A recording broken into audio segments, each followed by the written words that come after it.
पत्नी में, पुत्र में, घर में, धन में आसक्त होकर के हर्षित मत होइए, ये सब छूट जाएंगे।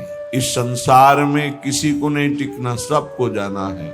इसलिए हे भाई, उद्दंडता नहीं, मनमानी आचरण नहीं, प्रभु का आश्रय लेकर धर्म आचरण करते हुए नाम जप करो, जीवन का परम मंगल हो जाएगा। उपासक अपने इंद्रिय मन को किसी भी उत्सव का निमित्त बनाकर, किसी आनंद में प्रफुल्लित होकर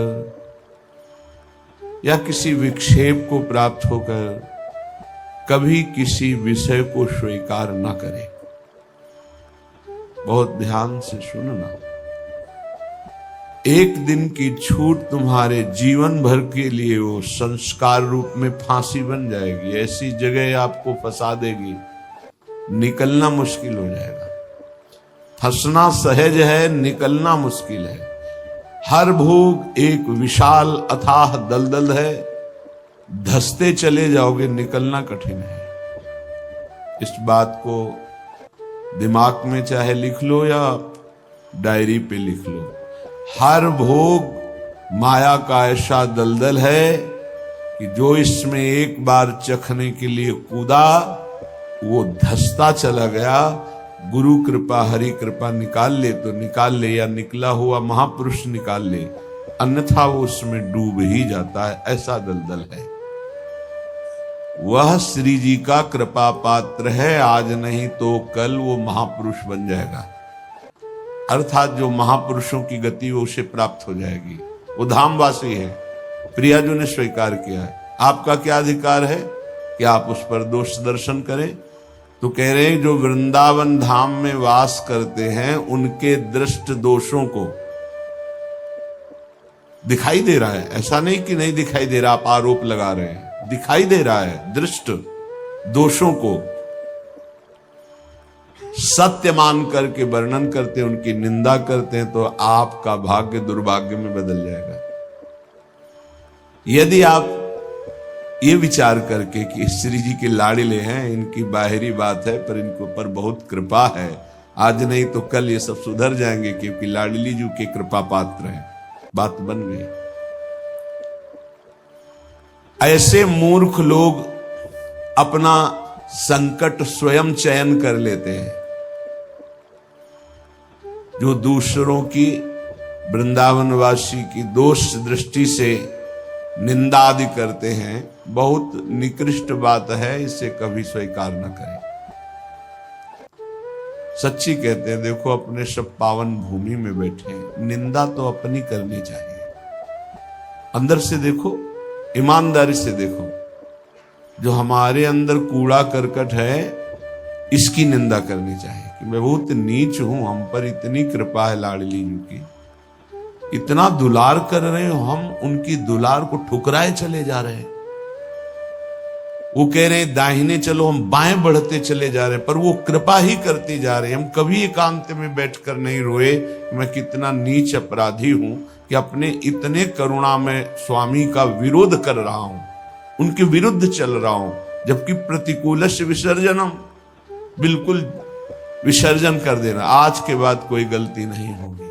पर हम गलती पे गलती करे जा रहे हैं। श्री जी इस बार माफ कर दो, आगे से फिर किया, श्री जी इस बार माफ कर दो, फिर वही वो माफ करती चली जा रही है। हमसे गलती होती। जब हम ये देखेंगे तो हम दूसरे को देखने लायक ही नहीं। हम क्या दूसरे को देखें? हम अच्छे हों तो दूसरे को देखें, और जब सच्चाई में तुम अच्छे हो जाओगे तो दूसरे के दोष नहीं दिखाई देंगे, सब में अपने प्रभु दिखाई देंगे। इसलिए श्रीपाद कह रहे हो, मूर्ख लोग अपने संकट को बुलाते हैं, संकट का निर्माण करते हैं। ये बहुत भयावह बात है कि किसी वैष्णव या किसी वृंदावनवासी की निंदा बिल्कुल भूल कर मत करना। ये ब्रजवासी जन भगवान के लाड़िले हैं। देवराज इंद्र को भ्रम हो गया, घुटनों पे आ गए, तब भगवान ने क्षमा किया। जाओ, त्रिभुवन पति घुटनों पे बैठे थे इसी रज में, जो गोविंद कुंड है ना, घुटनों के पर थे नाथ क्षमा कर दो, जाओ। ऐसा अहंकार मत करो कि तुम्हारे द्वारा पूरी सृष्टि चल रही है। ये ब्रजवासी हमारे प्राण हैं, अगर इनको कोई संकट तो फिर हम उसको महासंकट में डाल देंगे। हमारे ब्रजवासियों को कोई ना छेड़े। भगवान कह रहे मेरे प्राण हैं ब्रजवासी जन। देवराज इंद्र से ज्यादा नाराज नहीं हुए। कारण जानते हो? किया तो उपद्रव ब्रजवासियों को पीड़ा देने का, लेकिन सब ब्रजवासी एक साथ बैठ कर दिए ना, तो लालजू ने थोड़ा तो उन पर शासन किया, फिर कृपा कर दी। लेकिन ब्रह्मा जी के ऊपर कृपा नहीं की, क्योंकि अलग कर दिया। ये उपद्रव किए पर सबको इकट्ठा कर दिया, इसलिए ज्यादा इनको पढ़ के देख लेना। ज्यादा नहीं, बस इतना कहा तुम देवराज हो, सतोगुणी हो, अहंकार मत किया करो। लेकिन ब्रह्मा जी तो कांप के चले ही गए। भगवान मुस्कुराए नहीं। क्यों? ब्रजवासियों को अलग कर दिया। तुम ब्रह्मलोक में मायामयी सैया पे सुला दिया। हमारे प्राण प्यारे ब्रजवासियों का अपराध करते हो। तो आज तक ब्रह्मा जी का प्रवेश नहीं ब्रज में। बात समझ लो।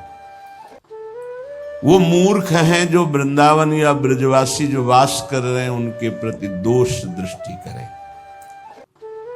12 वर्ष में तो सिद्ध हो जाता है, 21 वर्ष में क्यों नहीं परिवर्तन हुआ? जी गलती। तो जब हमारी गलती, तो हम दूसरों को क्यों दोष दर्शन करने वाली वृत्ति से देख करके निंदा करें, उनका अपमान करें? हमारे अंदर खुद इतनी ये गलत है, तो तुम क्या कर रहे हो? तुम भी तो गलत हो जो दूसरों का दोष दर्शन कर रहे हो। परमार्थ कहता है किसी के भी ना दोष देखने ना गुण देखने, सब में भगवत भाव देखना। संसारी पुरुष क्रिया देखता है, परमार्थ का पथिक कारण देखता है। कारण श्री हरिवंश भनम, क्रिया नहीं देखता है। क्रिया देखने वाला संसारी होता है। श्रीपाद कह रहे वो मूर्ख लोग संकट की स्वयं रचना कर देते हैं। अच्छा, ये कोई पाप नहीं है कि क्षय हो जाएगा तो आप मुक्त हो जाएंगे। ये अपराध है, वैष्णव अपराध। ये तभी क्षय होगा जिस वैष्णव से अपराध बना है उससे क्षमा याचना हो जाए, नहीं तो, या फिर आपको पता नहीं तो गुरुदेव क्षमा कर दे, जाओ कोई अपराध नहीं। तो अखंड मंडलाकारम व्याप्तम इन चराचरम, गुरुदेव सब में व्याप्त है, हर अपराध क्षमा कर सकते हैं वो। गुरुदेव अगर कह दे जाओ कोई अपराध नहीं, तो कोई अपराध नहीं। गुरु महिमा बहुत बड़ी है। मंत्र मूलम गुरु वाक्यम, मोक्ष मूलम गुरु कृपा। हर अपराध से मुक्ति के लिए गुरुदेव है। गुरुदेव मुझे पता नहीं क्या अपराध बन गया, लेकिन है कोई अपराध, क्षमा कर दो।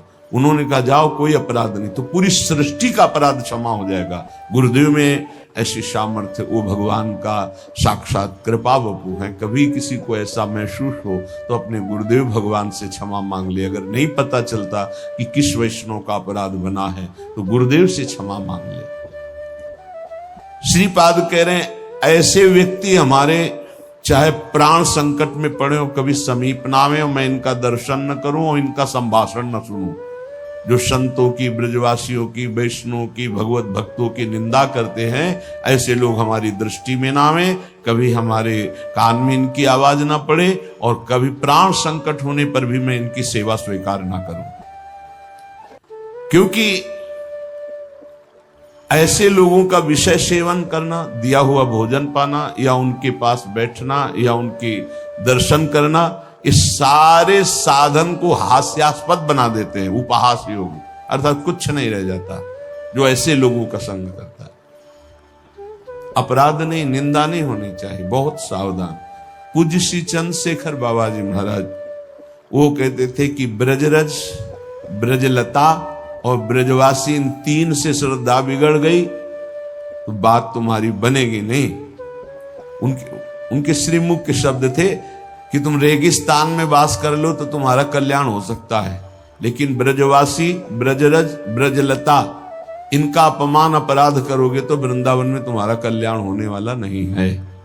वो डायरी में लिखा हुआ पूज्य चंद्रशेखर बाबा जी महाराज, वे भी 25 वर्ष पहले की बात, प्रारंभ में ही दर्शन के लिए। तो यहां श्रीपाद कह रहे हैं ऐसे मूर्ख लोग अपने संकट का स्वयं निर्माण कर लेते हैं। किसी भी विषय में क्यों ना हो, जो वृंदावन वासियों की निंदा करते उनका मैं दर्शन न करूं, कभी संभाषण न करूं, कभी दिया हुआ कोई पदार्थ या विषय सेवन न करूं। उपासक को सावधान रहना चाहिए। अपना काम बनाने आयो कि तुम यहां सृष्टि सुधारने आयो। देखो तुम्हें पक्की बात बता दे, भगवान भी पूरी सृष्टि को नहीं सुधारे। जब अवतार लिया तो जो भगवान की शरण में हुए, सन्मुख हुए, उन्हीं का उद्धार हुआ। ध्यान रखना, चाहे काम से, चाहे द्वेष से, चाहे राग से, चाहे भक्ति से, कैसे भी अवतार के समय जो भगवान से जुड़े वो परम पद को प्राप्त हुए। भगवान के अवतार के समय हम लोग भी होंगे, कीड़ा मकोड़ा, दीमक, चींटी चीटा जो बने होंगे, तो हमारा उद्धार नहीं हुआ। जो सन्मुख हुए, नाम जप किया, उन्हीं का उद्धार हुआ। ये बात पक्की समझ लो। तो भगवान अवतार लेकर के जगत मंगल के लिए आए, पर जो भगवान की शरण में हुए, सन्मुख हुए, उन्हीं का कल्याण हुआ। तो आज भी भगवान हैं, उनका नाम है, उनका रूप है, उनकी लीला है, ये उनका धाम है। जो सन्मुख होंगे, ठीक से चलेंगे, वो भगवान को प्राप्त होंगे। वो गुरु नहीं है जो अपने शिष्य को भगवत प्राप्ति न करा दे, मृत्यु के पास से छुड़ाकर अमर पद न प्रदान कर दे। वो गुरु नहीं। गुरु न सस्यात्, वो कैसा गुरु जो अपने शिष्य को भगवत प्राप्ति न करा दे। वो कुटुंबी स्वजन नहीं है जो भगवान के भजन में ना लगा दे। अगर भगवान का भजन नहीं करने देता तो जाके प्रिय न राम वैदे ही तजिए ताहि कोटि बैरी सम जद्यप परम स्नेही। वही कुटुंबी है जो भगवान के भजन में लगा, जो भगवान के भजन में विघ्न पैदा कर दे, भगवान में ना लगने दे। वो हमारा कुटुंबी नहीं, वो हमारा स्वजन नहीं, वो हमारा करोड़ों वैरियों के समान है।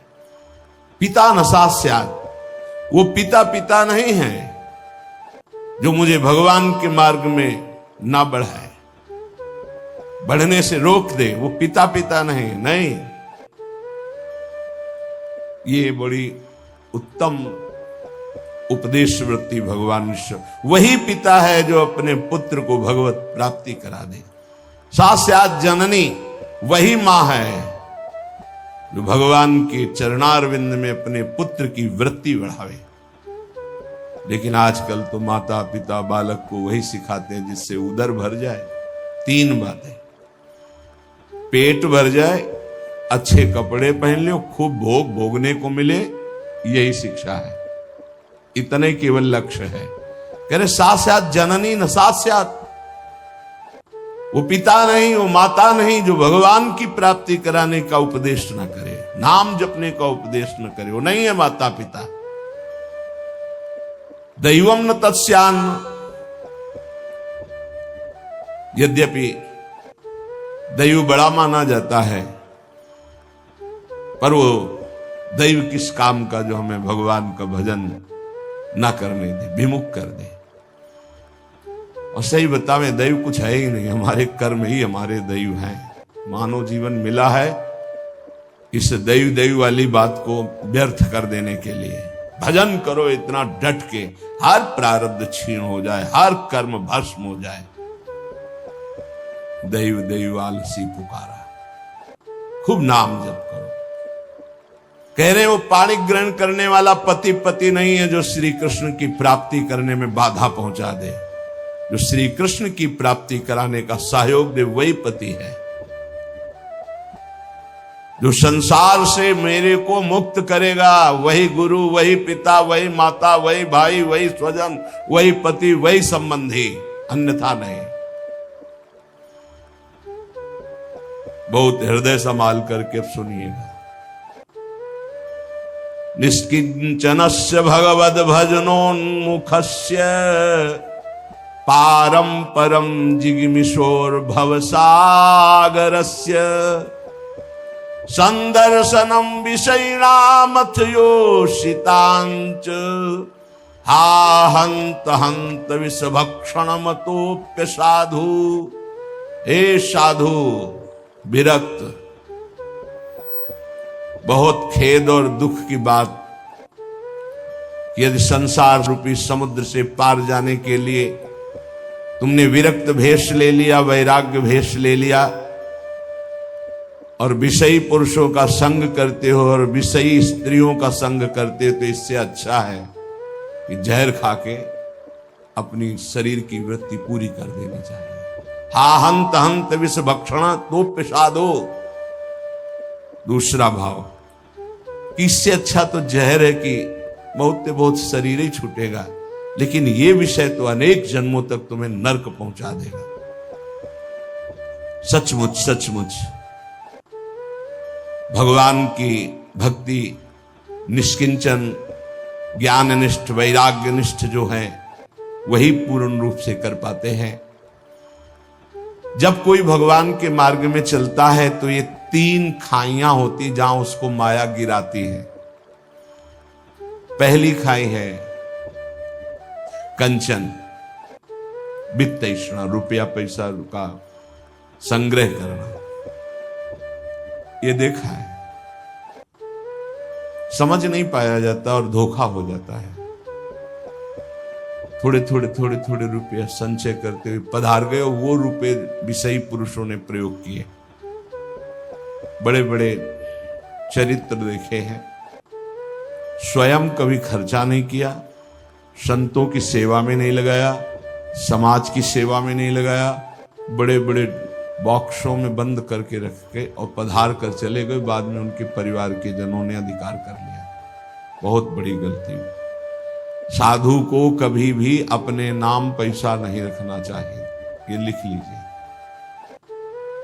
गुरु के द्वारा सेवित हो या इष्ट के द्वारा सेवित हो, अन मांगे आगे आवे गो। स्वामी जी महाराज कह रहे, स्वामी हरदास जी, बिल्कुल ऐसा न सोचे कि मैं इतने लाख जमा कर लूं तो पूरे जीवन आराम से खाऊंगा। तो प्रभु का भरोसा नहीं, लक्ष्मीपति का, कि जिस समय जरूरत होगी बिना दस्तखत के तुम्हारे पास आ जाएगा। जैसे बैंक में जाओ दस्तखत करो फिर पैसा मिलता है, यहां दस्तखत की भी जरूरत नहीं, ठीक समय पर वो वस्तु पहले से आ जाएगी, पक्का समझ लीजिए। फिर इसके बाद है कामिनी। जब वो कंचन पर विजय प्राप्त करके धन पर, अब इन बातों को थोड़ा नाटक रूप में ले लिया जाता है। एक परमहंस जी हमें मिले यमुना के किनारे, बड़े ही वीतराग ब्रह्मलीन महापुरुष। तो जिस आश्रम में हम थे वो यमुना के पावन पुलिन पर था। ये बात है बिंदौर, जब भ्रमण करते थे उस पार इछावर है, इस पार बिंदौर। तो जिस आश्रम में रुके थे तो उनसे प्रार्थना की कि स्वामी जी आप रुक जाइए एक रात्रि, वो भी संभाषण दर्शन का सौभाग्य मिलेगा। बड़े ही महापुरुष, छांदोग्य उपनिषद पास, बस लंगोटी इतना अचला, एक छड़ी, क्या ब्रह्ममूर्ति तेजोमय, स्वीकार कर लिया। तो तखत में गद्दा बिछाकर वैसे ऊपर वस्त्र, उनका नहीं नारायण, हम ऐसी जगह बैठते हैं जहां कोई उतार न सके। बोरा बिछाइए, बोरा में।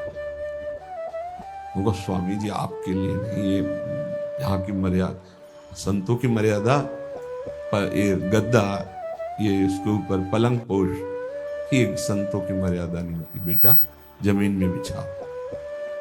ऐसे एक एक चेष्टाएं उनकी थी कि थप्पड़ की तरह पड़ती थी। तो उनका महाराज, यहाँ के महंत कौन है, तुम हो? उनका नहीं महाराज जी, हम तो यहाँ विचरण करते हैं। अच्छा अच्छा अच्छा, यहाँ के महंत कौन? को बाहर गए हुए हैं। तो महाराज जी वो भी बहुत त्यागी, पैसा नहीं लेते, पैसा नहीं लेते। इतनी जोर बालवत हंसे कस के, बोले आश्रम उन्हीं का है? जी पैसा नहीं लेते। नहीं तो ये कैसे चलता है? तुमका जब वो जाते हैं और कोई दक्षिणा देता है तो ऐसे अचला में बंधवा, फिर तो जो हंसे के आपसे अचला में बंधवा लेते, पैसा लेते नहीं। क्या यार, तो लोग का क्या नारायण तुम भी विनोद करते हो, ये है क्या? तो उनका सही महाराज जी छूट। बोले जब यहाँ आते तब तो उनका जो सेवा में रहते हैं वो खोल लेते हो, फिर ऐसे कार्य। बेटा इसे त्याग नहीं कहते, इसे त्याग। उसी दिन उनके साथ कई 60 किलोमीटर एक सांस में चलते थे। हमारी तो हालत खराब हो गई, पीछे भागते हुए। हमका स्वामी जी 3 दिन के आगे चौथे दिन नहीं चल पाए। ब्रह्माकार वृत्ति लिए कमंडल 60 किलोमीटर तक चल, न खाना न पीना न कोई बोल दे स्वामी जी कुछ पालो तो पाले, नहीं बोले तो एकदम पुष्ट।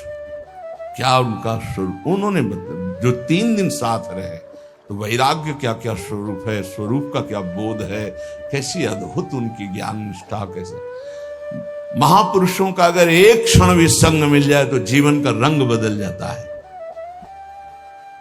1 रुपया पास रहे और कभी भी किसी नगर में भिक्षावृत्ति नहीं करना, आकाश वृत्ति से जहां चल रहे हैं वो का भारत की समस्त नदियों की 2-2 बार परिक्रमा हो गई। ऐसे महापुरुष। तो कंचन और कामिनी, कामिनी का तात्पर्य हर इंद्रिय संयोग से है और विशेषतर जनेंद्रिय के संयोग से है।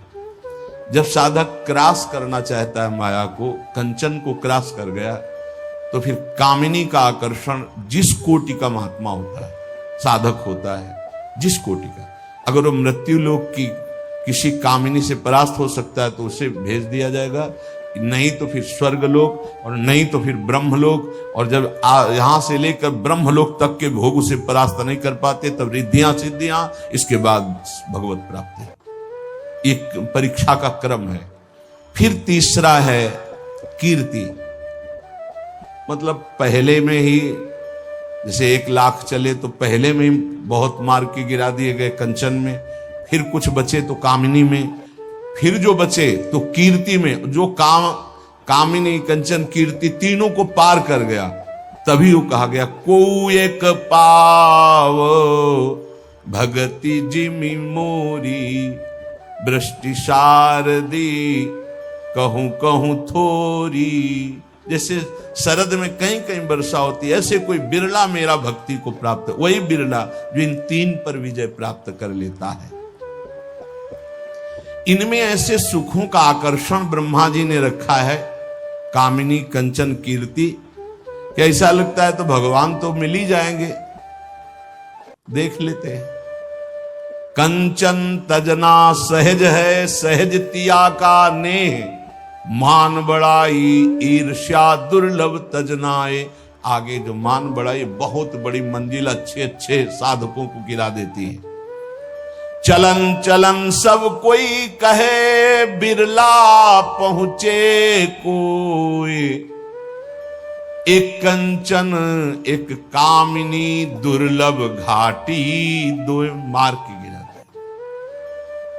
एक कंचन एक कामिनी, ये लांबी तलवार आए थे हरिभजन को बीचे देने। ये घाटियां वही नहीं पार कर पाता जो भगवत प्राप्त महापुरुषों का आश्रय नहीं लिए। यदि भगवत प्राप्त संतों का आश्रय लिए तो आराम से पार हो जाएगा। पता ही नहीं चलेगा कि घाटियां पार हो गए हम, पता ही नहीं चलेगा।